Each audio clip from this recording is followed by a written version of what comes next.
सवाल कयो आहे तौकीर अली। वो तो चए त असां वटि नमाज़ जनाज़ा लाइ हिकु जॻह मुक़ररु आहे जिथे माण्हू ज़मीन जो कमकार लाहे उते वेहंदा आहिनि ऐं जुती बि पाए वेंदा आहिनि ऐं थुक वग़ैरह बि उछलाईंदा आहिनि। साईं उते निमाज़ थींदी। बिस्मिल्लाहिर रहमानिर रहीम।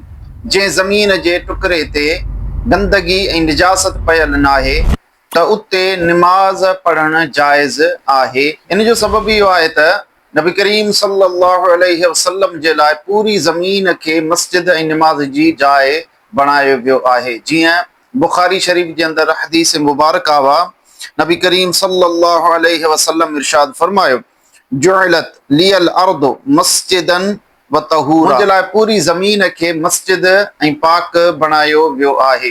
इन हदीस मुबारक मां मालूम थियो त जिथे बि को शख्स निमाज़ पढ़े थो त निमाज़ उनजी थी वेंदी। अलबत्ता इहो ज़रूर आहे त उहा जाइ पलीती खां पाक हुजे, उनमें निजासत गंदगी वग़ैरह न हुजे।